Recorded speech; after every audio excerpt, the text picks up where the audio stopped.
differential bushings. This is something that's important for Miatas specifically because of the way the drivetrain is constructed.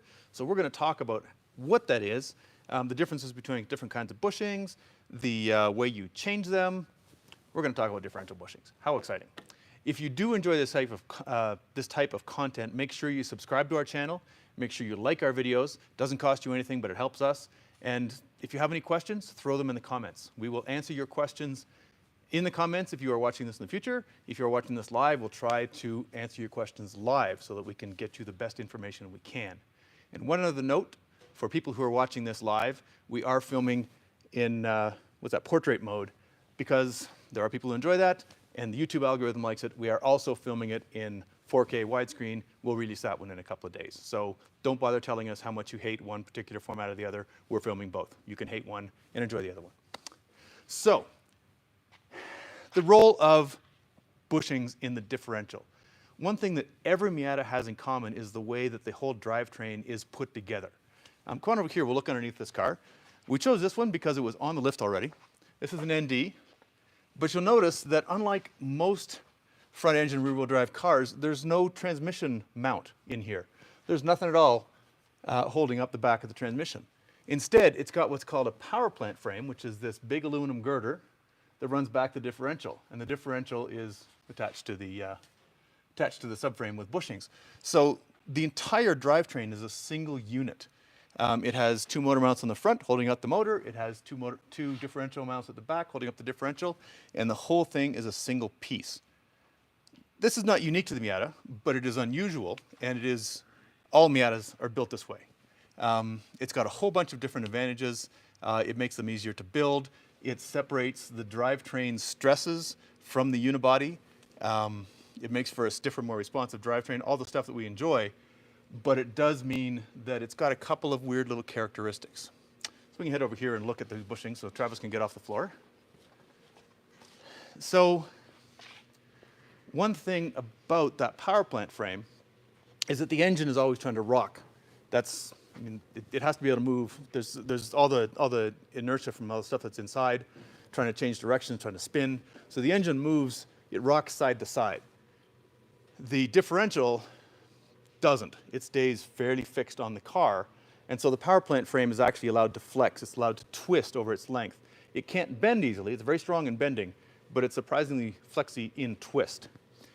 Now, especially on the older Miatas, if you get too much twist in that, and you get some movement on the differential, you can have trouble with the 3 to 5 shift. You're aiming for 3, you hit 5, because as you're shifting, the whole drivetrain has moved over as the engine changes its position, as it rocks over on its mounts and then comes back again, and all of a sudden the number 5 gate is where the number 3 gate used to be, and you lose your drag race, or you're coming off the corner and your car goes wah, wah, wah. If you've been driving Miatas long enough, it's happened to you. So one of the solutions for that is stiffer motor mounts. Problem is the engine is a big box of vibration. It buzzes all over the place. Stiffer motor mounts will have an effect on the drivability of the car, on the interior noise, on the buzziness of the whole car. You may or may not appreciate it. The other place to deal with that is at the differential.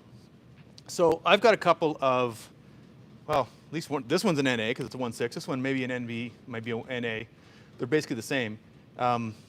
Differentials here, they have these two bushings way out. And you can see they're very far out to give them as much leverage as possible to hold the differential straight. Later Miatas had slightly different designs in terms of where the bushings were, but they all have the same basic role, and that is not only holding up the back of the drivetrain, but also resisting that twist a little bit. And here to get you an idea, these are stock bushings right here. I don't know the mileage on this one, but you can see how flexible these things are. They are actually quite flexible, and more so in one direction than the other. This is the same direction the power plant frame is resisting. This is nose up, nose down. Power plant frame does a good job of controlling that, but the side to side, the sort of thing that resists that 3 to 5 shift or the 2 to 5 shift, fairly flexible. And as these bushings age, the newest NB, for example, is now 20 years old. Happy birthday, NB. Am I right? Yeah, that sounds right. Yes, okay. I forget what year it is. Anyway, yeah, they're getting old, and this rubber is degrading. So that makes you more likely to have problems with the 2 to 5 shift, You might have a little bit more noise and vibration coming through, but generally it's going to be that engine movement problem, the transmission movement problem that you're trying to deal with. So a popular solution to that is either replace the bushings with new fresh ones or to put in an aftermarket upgrade. You don't get a lot of noise, vibration, harshness increase from going with stiffer bushings back here because unlike the engine, which has stuff jumping up and down and it's always twisting and moving around, differentials lead a fairly mild life. They don't move around as much. They do try to go nose up under acceleration. I think it's that direction. But that is well counteracted by the power plant frame. They don't see a lot of, there's nothing moving up and down in these things. They're just buzzing around in circles, so you can get more gear noise out of them, but you're not going to get the same buzz through the entire car that you do from, say, stiffer motor mounts. So there's a few ways to do this. One way is to add some inserts, like these Super Pro ones that we sell. And these work with factory bushings. One goes in here, just pops in there. The other one goes in the bottom, which you can't see very well, but there's a void all around the bottom of this. I don't want to turn this over because I'm afraid I'm going to end up with differential fluid all over the workbench. But this basically just pops into place. And the differential retainer that goes underneath this is basically a giant washer with another rubber, a ring of rubber around the outside, and this slots in and fills the voids and makes this a much stiffer solution. Do not forget when you have the differential out to put those retainers back in, your differential will fall out. So this is the easiest option, and it's fairly straightforward. I cannot remember if you can install this upper one with the differential in the car.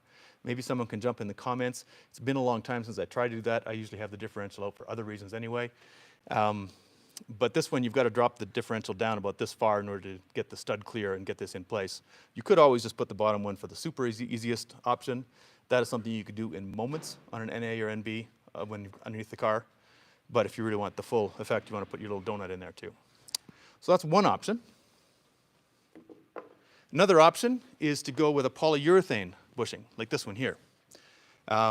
Judging by the color, I suspect this is energy suspension. Could be prothane. I mean, polyurethane, many of them are much the same. And those just slide into place. And then this big boy goes in here. And there's a crush sleeve in the middle. So that is another option for you. Installation is relatively easy. Another option for you is these. These are the IL Motorsports differential upgrade bushings. These are very similar to the ones you can get from Mazda Motorsports. They're basically like the factory one, but they're built to be stiffer. IL says 40% stiffer, but looking at the design, you can see there's no voids in here. It doesn't have, this is not actually attached on the side here. So this one is going to be considerably stiffer when it's in the car and give you much better control of that differential. So as with everything with bushings, it's a matter of trade-off. It's a matter of how stiff the bushings are designed to move. That's why they're there. If you go too stiff, you're going to get buzzing from the back of the car. It could degrade your driving experience. If you go too soft, then you get that 2 to 5 shift. The happy place is somewhere in the middle. This is one that we're quite happy with, the IL Motorsports one, or the lower effort Super Pro inserts. So, do we have any questions over there yet?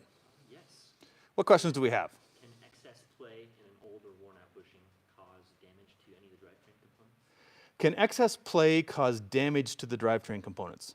Interesting question. I suspect the answer is no, because all that's really happening is the drivetrain is being allowed to rotate more as the engine loads and unloads and loads and unloads, which is going to make it more likely that you're going to have trouble shifting because the gates keep moving around. Because the Miata shifter goes right into the top of the transmission instead of being attached by cables or something, transmission movement affects where the gates are. So you really don't want the transmission rotating around too much as you're trying to shift. And if you have worn out, hogged out bushings, that is what's most likely to happen. There is also the solid option or Delrin inserts, which are basically the same thing. Maximum vibration, maximum load put through the arms of the differential. We'll talk about that in a bit. It's the most race car and least street friendly option you can go for. So it's not one we offer because we figure you can get as close as you need to with these redesigned IL bushings, but it is an option for you. So, do we have any other questions over there, Ken? All right. Before I do get into how to change them, I will talk about the breakage of the control arms, of the differential arms. And this is a problem particularly with the NAs and the MBs. The later cars, they changed the way the differential's mounted, But the problem is that this arm can break off under very hard use. The reason for that is this notch. You can see there's a single notch on this one, on the 1.6, and on the 1.8 there's actually two. There's two notches. And the reason those exist is because if you're in a crash, a frontal collision, the entire drivetrain, as we mentioned, it's unusual in a Miata, it's got that power plant in the middle. It's one solid piece. For crash safety, you want the drivetrain to basically drop down under the car, submarine under the car, and be able to move backwards and absorb some of that energy.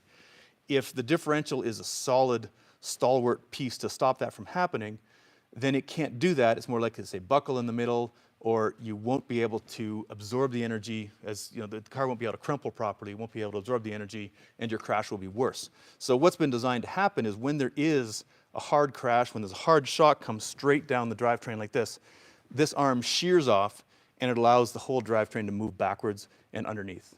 We used to run a salvage operation, and we saw this on a regular basis. You'd see that the whole drivetrain had gone down and under the car because the differential had sacrificed its location, and the whole thing was able to move. So it's actually a good thing, but hard driving, high power, aggressive driving can cause this to break off just from the sheer loads that are going on. So, I mean, the easiest option would be to simply weld up those two little tabs, those two little notches. But what a lot of people do is they'll plate the whole back thing because they think it's an inherent weakness in the design of the differential. It's not so much, it's a design failure point. So as long as you address this weak area, you'll be fine, but it's one of those things where people like plating things. Same with off-road guys, they love putting plates all over their differentials and their drivetrains, so it looks badass, but that's all you're really trying to avoid. On a street car, it's highly unlikely you're gonna break this, especially at non-extreme power levels, shall we say. So, to replace the bushing, you have to take the diff out of the car, especially in an ND, especially in the NC. In the NA and MB, even then, you've still got to drop it out. It's not that much work to do, honestly. You pop off the half shafts, you take the exhaust off, and then you just undo the two retainers that are there. They have one big bolt and two little ones, and then the whole thing drops down. We did one last weekend, and it was a fairly quick, the differential is quite a quick job. So you drop that out, and then you have to get the old bushings out. A couple of tools you can use for this. Do not use a torch, please. It's stinky, it makes a mess, you don't want to overheat the aluminum. There is, I believe, a steel sleeve in there that you're still going to have to get it anyway. So my recommendation is either use a press. If you have a press, everything is so much easier.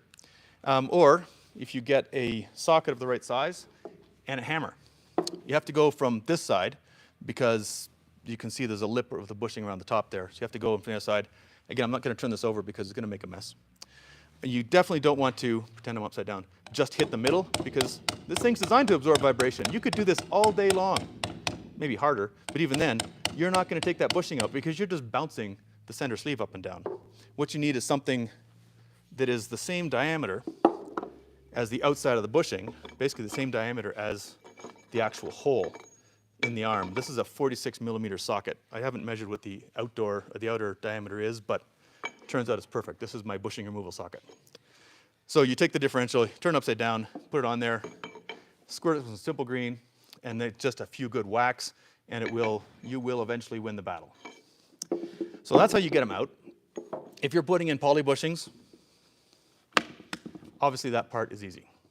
If you're putting in a new set of IL Motorsports ones, this is more of a challenge. You can try to beat it in. It's not very effective. Certainly not effective, again, if you're just hitting the middle. I strongly recommend you get your hands on a press or you make friends with someone who has a press because that will turn half hour, 45 minutes, an hour, whatever, of beating on this thing with a hammer into about 30 seconds per side of just squish, squish, squish, and it pops into place. So I highly recommend a press to reinstall the bushings if you're going to use that kind. They don't need any sort of lubrication. Even the poly ones don't really need lubrication to work because there's no relative movement on this. They do come with, I'm sure they come with some lubrication just to help get them in, but as you can see, that's not that much of a deal. I have no idea how old these ones were. They were on the diff when we pulled it out, but you can see that's how they come out. Do we have questions over there? Yeah. Nothing interesting.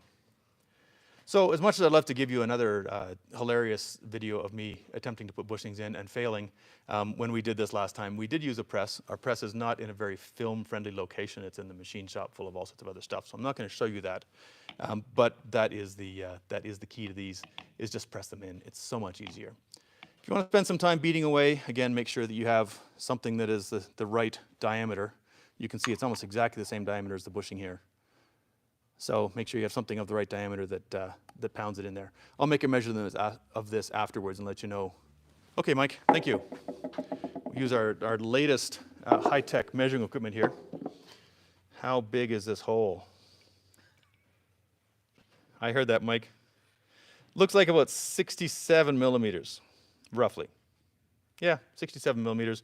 Or for you old school folks, 2.5 and then 2 more notches. What are those, 16ths? Whatever. Yeah, measure it yourself. Fractions, man. Anyway, yes. So a little bit more than 2.5 inches. I'm sure you can go online and check to see what 67 millimeters is in inches. I can't do that off the top of my head. So hopefully that will give you an idea of what the differential bushings are for, why you might want to upgrade them, how you might upgrade them. Again, my suggestion is to use one of these two options, either an insert into your old bushings, because, whoops, this way up. These ones are quite aged, quite experienced. In this particular case, if you look at the grain on this thing, it does look old, doesn't it? I'm going to put this in and move it around a little bit. It's not cracking, but you can see there's a lot of little micro cracks on the surface there. I would probably change that one out. If I had this thing out, I would change them, and I would put in some new IL ones, just because make it feel as good as new. So hopefully that's been useful to you. If you have any questions in the future, please do throw them in the comments. We will do our best to answer them. We do read all of the comments. And again, as I mentioned earlier, make sure you subscribe to our channel. We have lots of content coming all the time. Very few hijinks. Mostly it's good, solid technical information or new product stuff, where we're talking about interesting things we're working on, some of our interesting cars that we're working on. There's one of those coming up before too long. Anyhow, make sure you subscribe. Make sure you like this video, because that will help us reach other people and get the information they need. And hey, we like to hear from you. So I think that's all. Thanks for watching, folks. My name is Keith Tanner from Flyin Miata. We'll see you later.